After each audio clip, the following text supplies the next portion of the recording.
Terrorism has been one of the greatest security threats in Kenya.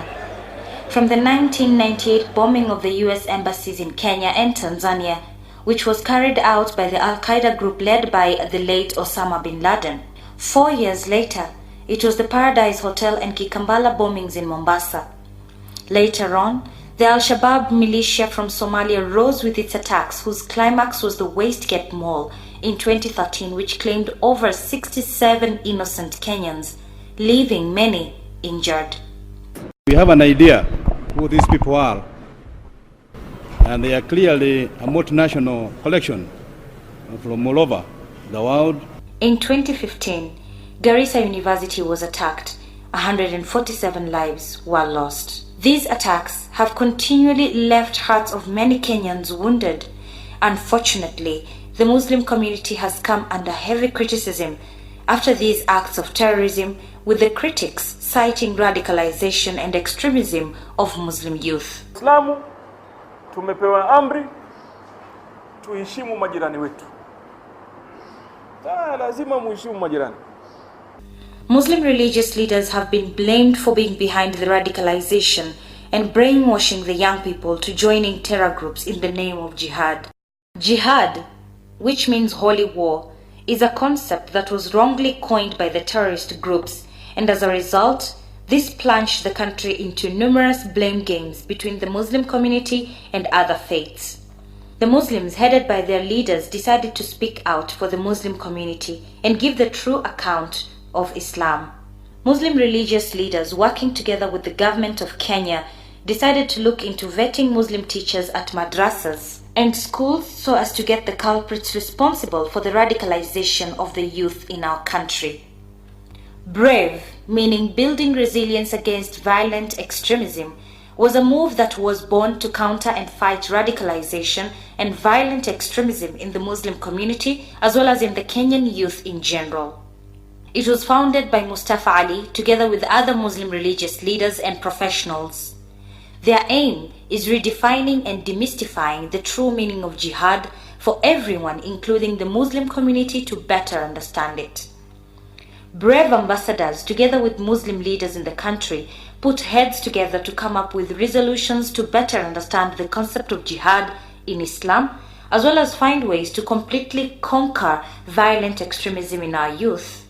Children are the most vulnerable in this heinous crime. Right from their upbringing, utmost care should be taken to protect these innocent growing minds. It is very important to note here that everything begins at a lower level. Everyone who is an expert today was once a learner. Everyone who is an adult today was once a child. And therefore it is very crucial for anything that has to do with concept formation in the mind of a human being to be started quite early. And since violent extremism has a very strong relationship with concept formation in the mind of the child, that means these ideas have to be exposed to the child at the formative years.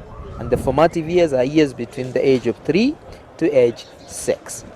Therefore, it is very crucial for educationists and educators to push so that we can have these ideologies inculcated in young children early enough, and this can be done through infusion of these ideas in the curriculum of early childhood education.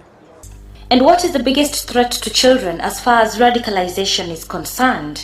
Indoctrination, being misled, people using religious teachings or misusing, I'd rather say that, misuse of religious interpretations to teachings to indoctrinate the youth. For me, that is a very big threat now. Again, the social media, they have access to the social media, and my biggest fear is that they would get access to some of these materials that are very convincing to a young mind, so they will easily get indoctrinated into this. For me, that is a big threat. Solution for that is parents, take responsibility of your children. Spend more time with your children. You should be able to notice when there are those telltale signs of your child getting radicalized. Know your child. Know who is teaching your child. Know who is that imam or scholar who is giving the dars where your daughter or your son is attending. Know the teachers who are teaching your child. Know the books that your child is reading. Know the videos that they are watching. Know what channels they are watching, and know who they are mixing with, their friends. You should know them. All these will help us be able to monitor our children and give them the right direction. More importantly, remember, you'll be asked by Allah subhanahu wa ta'ala about these children. This is the same fate that befalls reverts that have just joined Islam. A revert needs proper guidance in order for them not to be misled into violent extremism. One of the challenges that reverts face in relation to radicalization, when they come into Islam, they're attracted to Tawheed so much. And like in every love affair, they're very passionate. So if you pick them at that time, anything you tell them, if they land in the wrong hands, they'll go. So my advice to the Muslim community is that let us have structures where when people revert, they are able to fall into groups or into hands that are correct. Otherwise, we will keep losing reverts every time they come in. Is there a vision for Brave to go global? Brave is a national program. It is focusing on Kenya. It is focusing on Kenyan Muslims. It is focusing on intra-faith between Muslims, youth, those young people who are on the borderline, the sympathizers of militant groups, the general population, and also trying to reach out to the Christians in Kenya. So we have no intention of internationalizing Brave. At the moment, all our energies are focused on Kenya to address violent extremism in Kenya. People need to know that Muslims are a peaceful community. Well, there are a few people who have misused religion and are extremely violent, but that's them. The fact that they are waving the banner of Islam is wrong in the first place, and that they don't speak for Islam. And yes, Muslims are peaceful people. The militant groups are indeed misusing Islamic concepts to create enmity between loyal citizens of this country, but not for long. Yeah, Brave is working very hard to ensure that there is some kind of information asymmetry, clawback to claw back the gains, if I may say, that have been advanced by the militant groups, misuse of Islamic constructs like jihad. We are trying to reclaim those concepts back so that they can be used properly. Since the media has been given enough freedom, what is their ideal responsibility? When an incident takes place, let the media not refer to those people as Islamists and the rest. Use the correct terminology to refer to them. Say so and so a criminal, he perpetrated this. Instead of saying jihadist, Islamist, call that person by name and whatever they have done as a crime. So educate the people. Again, correct misconceptions. The media can really help us because this is the window through which we can reach out to many people. So we are relying on the media to carry the correct message out there, correct misconceptions about Islam and Muslims and what we stand for. So the media actually has a very big role to play in this by carrying the correct message.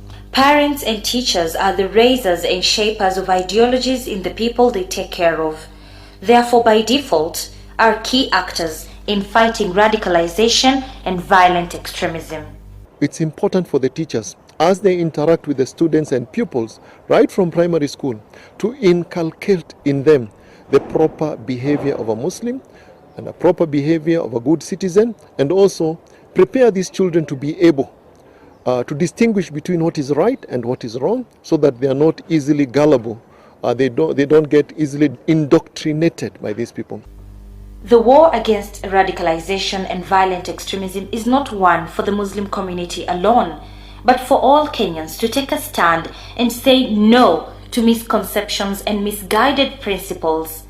Fellow Kenyans, elsewhere, violent extremists have been killing people belonging to the same ethnicity and to their religion. But here in Kenya, you can see the recent attacks. There has been an attempt to isolate the non-Muslims and then kill them. I would like to appeal to fellow Kenyans that this is a ploy to pit Muslims against Christians, and if we do not work together and start blaming each other, the terrorists will succeed. So we need to work with each other. We need to talk with each other, not at each other, to save this country. Swala muhimu hivi sasa, umma wa Kiislamu tuelewe ya kwamba uhai, hakuna thamani ya uhai kabisa, na vijana ni kuangaliwa mustakbali wao utakuwa namna gani, na ili kupata mustakbali mema vijana wawe watuifu kwa wazazi, na wazazi wawe ni watu wachukue majukumu ya kujua nyendo za watoto wanakwenda namna gani, na vile vile hizi taasisi za elimu tulizonazo ziwe macho sana kujua ni mafunzo gani yanawafika wanafunzi, na wanafunzi wenyewe wana tabia gani, kulinda elimu yao na kulinda, wazungu nasema, future yao, mustakbali wao. Kwa hivyo hili jambo tushirikiane kwa pamoja, na serikali tunataka iwe inasikiliza maoni na kushirikisha wananchi katika swala hili. Itakapokuwa hivyo, kufaulu itakuwa ni rahisi sana, na matatizo mengi tutaweza kuyapunguza kutakapokuwa na ushirikiano kikamilifu. Radicalization and violent extremisms are both evils that have been linked to the Muslim religion. Those were the views from Muslim religious leaders and professionals. ITV, Mariam Wacharo.